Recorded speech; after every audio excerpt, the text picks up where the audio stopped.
Hello, so let's continue with the exercise because I'm not going to do those in class. This problem seems to be a continuation of the previous one, the one we did in class. You have a container, has a vertical tube, inner radius is given, connected to it at its side. So we have an unknown liquid here. And so these dimensions are given. The level of this unknown liquid is 5 centimeters above part B, right? And now what do we need to find? The density is given. The density of oil is given. It's 570 kilograms per cubic meter. And then we want to find the mass of oil. Well, what is the definition of a density?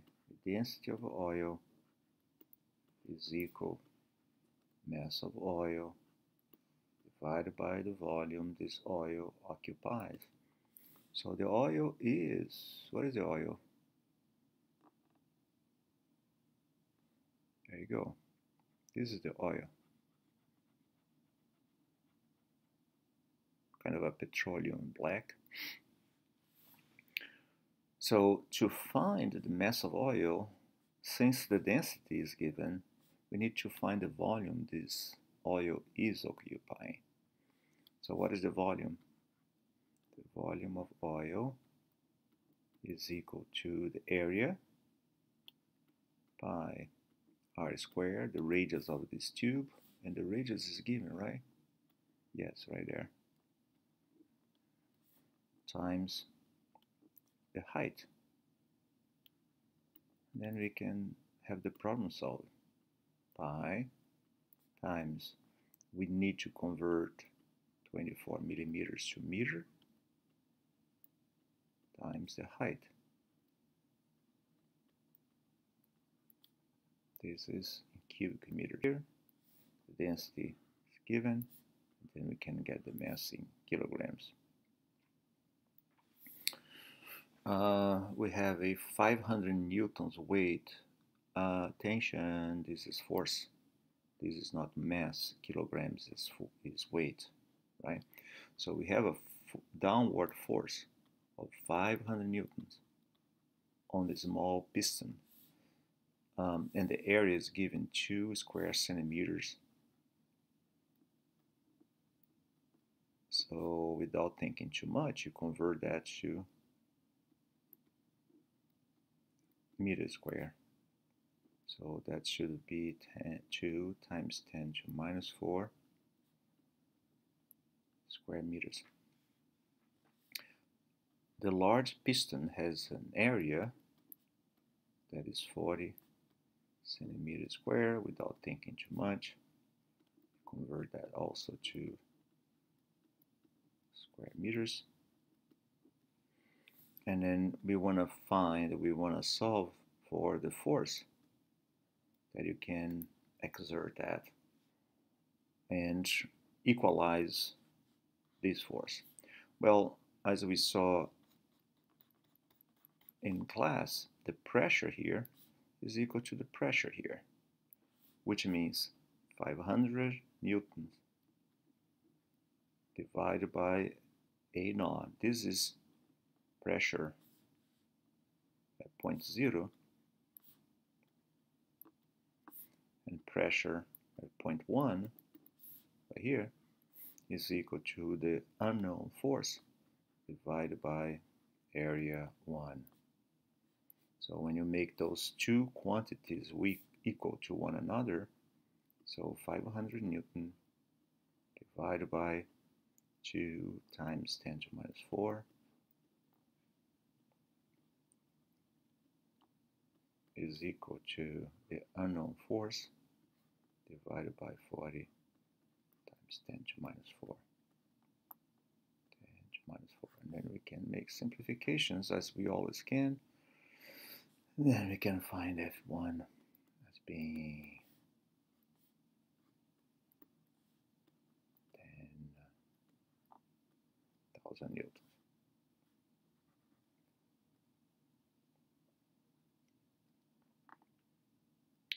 Cubical box,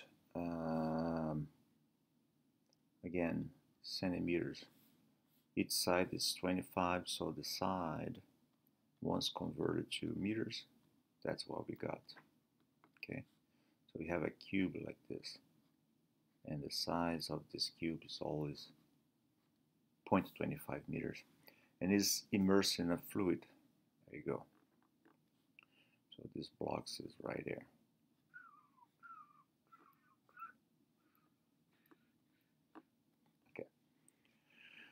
The pressure at the top surface, right here, this pressure,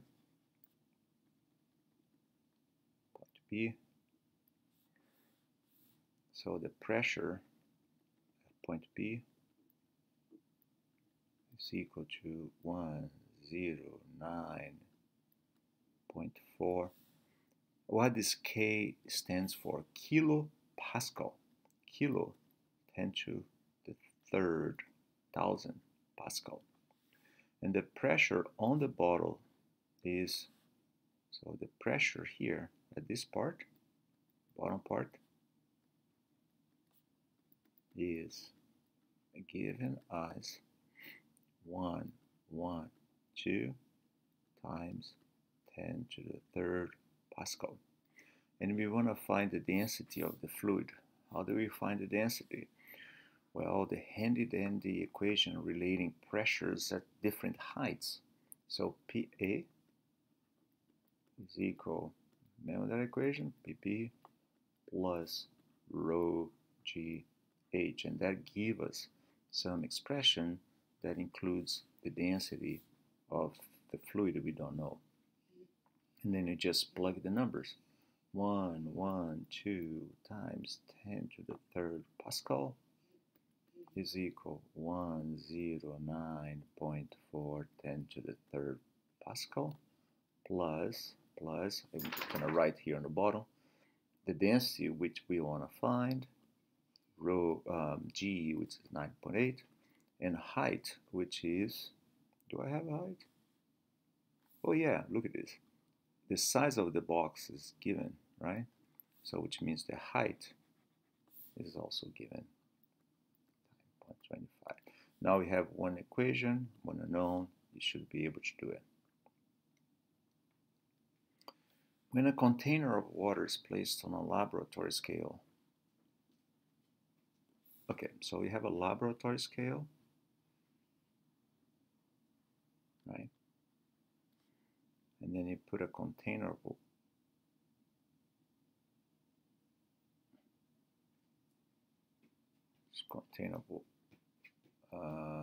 container of water, and that is the scale is reading a mass of 120 grams.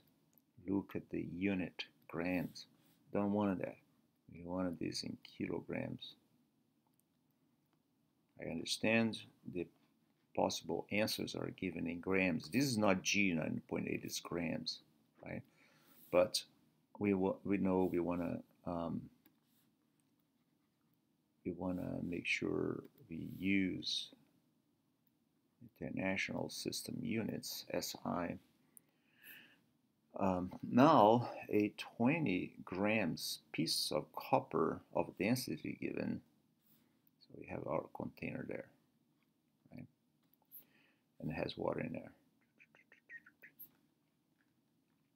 Now a piece of copper is suspended from a thread and lowered into the water, not touching the bottom content. What will the scale now read? And the density of water is given. Well, let's see what's going on here. When we look at the container alone, here's the water. When you lower a piece of copper inside the water, right? Oops, inside the water, Um, what are the forces that are acting? What are the forces that are acting? There is a buoyant force. Now we are talking about a buoyant force that the water itself is exerting on the copper, right? And so these are the forces acting on the copper. But now, if you look at the drawing right here, there is a scale, this is a scale that is holding on to this container that has the water, and the mass that is all being read is this one, which means this scale is reading a weight, right? Is reading a weight that is this much times 9.8. That's what is being read. So when you take the copper and put inside, the water exerts this force on the copper as a result of Newton's third law. Remember the lab we did this week, the density lab. When you put the copper inside the water, the scale underneath reads some increasing weight. So you are going to have some downward force that the metal copper exert on the water that has the same magnitude as this B. Does that make sense? So since now you have an additional downward force on the water, the scale will read something more than that, right? More than 120 grams. And what that might be? Well, it's going to read what it was reading before plus B in terms of force, right? So what is the buoyant force? The buoyant force is equal to the weight of liquid displaced.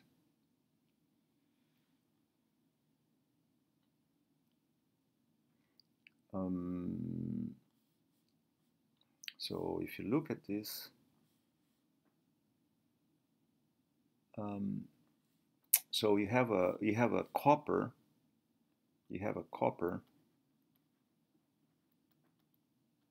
that has a mass of 20 grams, which is 0.020 kilograms, and the density of copper is 8.9 grams per cubic meter. And as we saw in the class, you multiply this number by 1,000, and then you have the equivalent in kilograms per cubic meter. So we have the mass, we have the density, which means we can get the volume of copper that is being immersed in there, right? Because the density of copper is equal mass of copper by the volume that is immersed. So basically the volume of copper inside the water is equal to the mass of copper divided by the density of copper, and that is 0.020 kilograms divided by 8,900 kilograms per cubic meter. So we have the volume of copper, but the volume of copper inside the water is also equal. So the volume of copper, I'm going to write here, is also equal to the volume of water displaced. And what is the definition of buoyant force? Is the weight of liquid displaced. The weight of liquid displaced is the mass of water that has been displaced times G. But what is the mass, as we are learning now? The mass of water is equal to the water density times the volume of water displaced, which is the same as the volume of copper times G. So we have B. B, the buoyant force is 1,000 kilograms per cubic meter, the density of water, times the volume of copper, which is a number that comes out of here, times G, 9.8. So then what we do to find out what is the extra weight the scale will be reading, or the extra mass the scale will be reading, the extra mass is going to be what was reading before plus 1,000 times the volume of copper, right? That's the extra mass going in there. And the volume of copper is right there.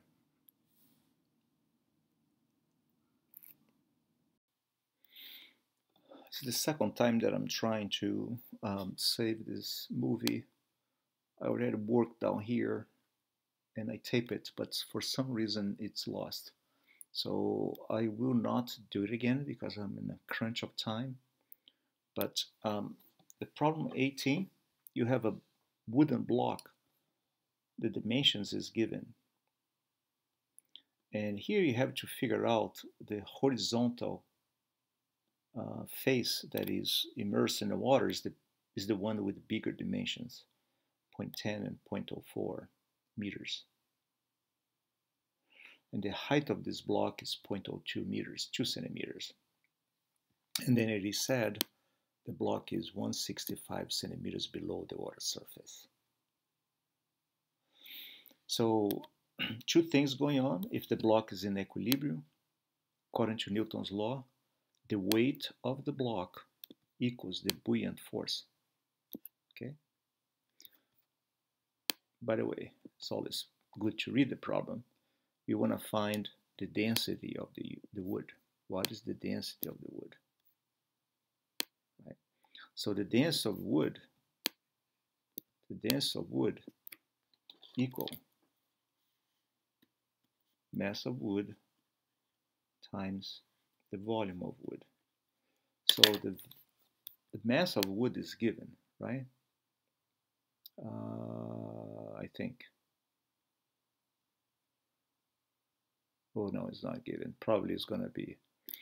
So we have to find the mass of wood is not given. We have to find the mass of wood.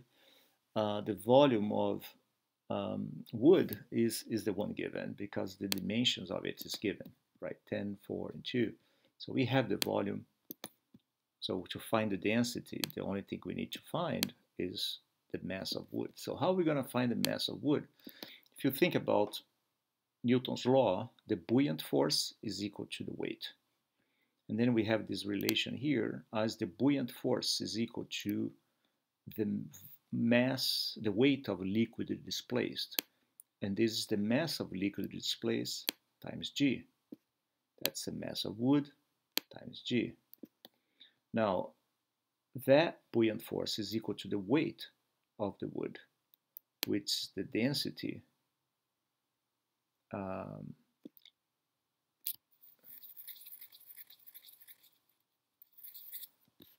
which is equal to the mass of wood times G, right? So the buoyant force is the weight of liquid displaced, which is mass of water, times G. And that is equal to the weight of the wood, which is mass of wood times G. G cancels out. And then the mass of wood is basically the density of liquid times the volume of water. But the volume of water is the volume of the wood that has been submerged. Right? The buoyant force does not apply to the part of the wood that happen to be above the water. It's only the submerged one. So what is the volume of submerged wood? Is the base times the height. And the height is the one that happened to be below the level, the water level. So we have that volume submerged. And with that, we can calculate the mass of wood. And then we have the density. Okay. So you can always ask me to repeat this if it's not clear, if you can't do the steps, and then we go from there. And I will try to save this again.